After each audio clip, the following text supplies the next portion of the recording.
ముందుకెళ్ళడానికి ఒక్కొక్క అడుగు పడినట్టే అని ప్రజల ఆకాంక్ష. కవిత గారు మొన్న కూడా ఒక ప్రెస్ మీట్ పెట్టి తెలంగాణ రాష్ట్రంలో అధికారంలో ఉన్నటువంటి కాంగ్రెస్ పార్టీకి వివిధ రకాల ప్రశ్నలు వేయడం జరిగింది. ప్రజాధనాన్ని దుర్వినియోగం చేస్తూ ఉన్నారు, మీరు చేసేటువంటి ఇంద్రవెల్లి సభ లాంటి సభలలో మీరు వేసేటువంటి అడ్వర్టైజ్మెంట్లు కావచ్చు, మీరు ఏమంటారు కుర్చీలు, పెద్ద పెద్ద వేదికలు, ఆ లైట్లు ఇవన్నీ వాడుకోవడానికి ఎంత ప్రజాధనాన్ని దుర్వినియోగం చేస్తున్నారో మీరు సీఎం రేవంత్ రెడ్డి గారు ప్రజలకు తెలియజెప్పాలి అనేటువంటి వివిధ రకాల ప్రశ్నలు ఆమె వేయడం జరిగింది. అమ్మ, రాష్ట్రంలోనే కాదు దేశంలో మీరు తిరిగినటువంటి రాష్ట్రాలు ఎవరు తిరగలే, మీరు ఎక్కినటువంటి చార్టర్డ్ ఫ్లైట్స్ ఎవరు ఎక్కలే. మీరే అంటారు, ఎవరు ఆ మహేందర్ రెడ్డిని ఎందుకు టీఎస్పీఎస్సీ చైర్మన్ చేసిరు అంటారు. ఆయన సర్వీస్ అయిపోయినాక కూడా రిటైర్డ్ అయిపోయిన తీసుకొచ్చి కూడా మీ సేవ ప్రజలకు అవసరం అని చెప్పి ఒక పెద్ద సోప్ ఇట్లా ఏమంటారు మేకప్ వేసినట్టు ఆ ప్రజలకు చెప్పే మాటలు కూడా మీ సేవ ప్రజలకు అవసరం, ప్రజలు ఇంకా మీ సేవను కోరుకుంటా ఉన్నారని మీ నాన్నగారు చెప్పి మీరు తీసుకొచ్చి దరిద్రాన్ని ఆడ కూసబెట్టిరు. మీరు చేసిన దరిద్రమే. అల్ల ఇంకా నువ్వు అవినీతి పాఠాలు చెప్తే ఎవరు వినేటువంటి స్థాయిలో ప్రజలు లేరు, ఇప్పుడున్నటువంటి పరిస్థితులు అస్సలు లేరు. అదొకటి ఎత్తుకున్నావు మొన్నటిదాకా, అది పోయింది. ఆ విగ్రహం జ్యోతిబా పూలే బీసీల మీద, బీసీల ఓటు బ్యాంకు మీద నీ కన్ను పడ్డది, అది కూడా జరగదు. 10 సంవత్సరాలు మీ భాషలో చెప్పాలంటే మీరు గుర్రం పండ్లు తోమలేదు, గాడిదలను గాయడానికి అస్సలు పోలేదు నాకు తెలిసి.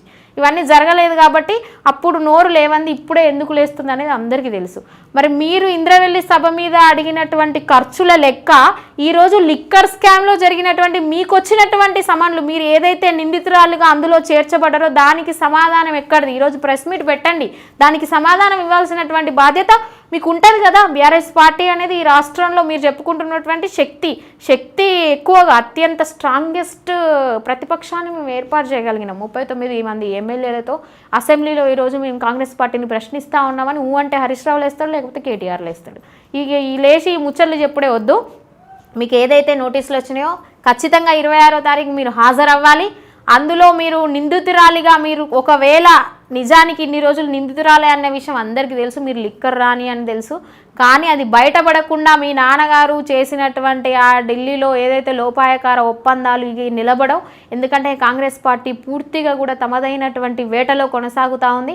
అందులో మీరే మొట్టమొదటిసారిగా మీ దురాక్రమణలే ముందుకు వస్తాయని కూడా మేము భావిస్తూ ఉన్నాం. ఖచ్చితంగా మీరు జైలుకు పోవాలని కూడా మీ అభిమానులు వెయిట్ చేస్తూ ఉన్నారు. అందులో అందరూ వెయిట్ చేయాల్సినటువంటి సందర్భం కూడా అది. కేసీఆర్ గారు ఢిల్లీకి వెళ్ళబోతున్నారని వార్త వచ్చినంతలోనే కవిత గారికి సమన్లు రావడం, విచారణకు హాజరు కావాలని నిందితురాలుగా మెన్షన్ చేయడం అనేది ఏదైతే ఉందో, మరి ఆయన ఢిల్లీకి పోయేది ఈమెను కాపాడుకోవడానికేనా అనేటువంటి ప్రశ్న కూడా ఈరోజు ప్రజల మెదళ్ళు తొలుస్తున్నటువంటి విషయం.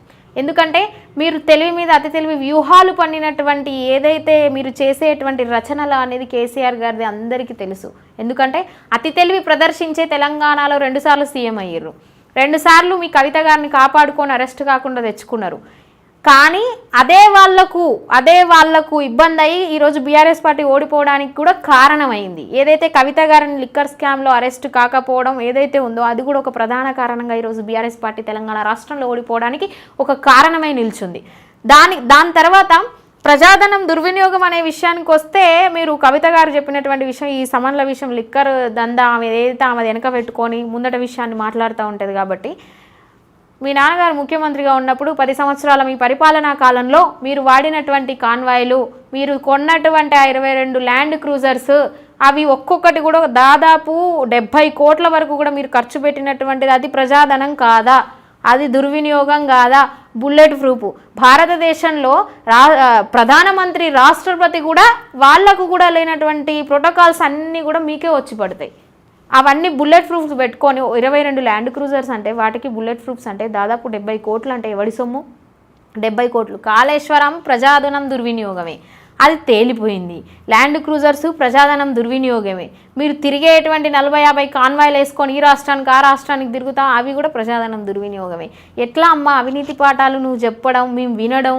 అసలు ఏమాత్రం తెలివిలేని ఒక అజ్ఞానం ఉన్నటువంటి వ్యక్తిగా మీరు ఎంపీగా ఎట్లా గెలిచిరో, మిమ్మల్ని ఎమ్మెల్సీగా ఎట్లా గెలిపించిరో, మీరు వచ్చి జనాలకు చెప్పడం ఏందో, ఈరోజు వచ్చినటువంటి మీకు జారీ అయినటువంటి సిబిఐ నుంచి జారీ అయినటువంటి సమన్లు ఏదైతే ఉన్నాయో, రాబోయేటువంటి విచారణ ఏదైతే ఉందో అందులో మీరు నిందితురాలుగా తేలితే వీటన్నిటికి కూడా ఏకదాటిగా ఒక 100 ప్రెస్ మీట్లు పెట్టుకొని సమాధానాలు చెప్పిన ఒడవవు నువ్వు చెప్పిన ముచ్చటకు నాకు తెలిసి. ఇక వినడానికి కూడా ఎవడు ఇంట్రెస్ట్ చూపడు. ఆల్రెడీ నీ కథ అందరికీ తెలిసిందే. కాబట్టి దాన్నైనా కొంచెం బాధ్యతాయుతంగా కొంచెం విఘ్నత పరంగా చేసినటువంటి తప్పులు ఇట్లా జరిగింది కాబట్టి కొంచెం సైలెంట్గా ఉంటే ప్రజలకు కూడా కొంచెం మీ మీద జాలి కలుగుతుంది. ఏదైతే మీ ఓడిపోగానే కేసీఆర్ బాత్రూంలో పడ్డాడని చెప్పి యశోద హాస్పిటల్లో చేరితే కొంచెం జాలి చూపెట్టే ప్రయత్నం చేశారు కదా, ఇది కూడా ఆ డ్రామాలన్నీ తెరలేపే విధంగా మీరు ముందుకు వెళ్తారు. కానీ ప్రజలు అన్నిటిని కూడా గమనించేటువంటి అవకాశం ఉంటుందని కూడా గుర్తుంచుకోవాలి.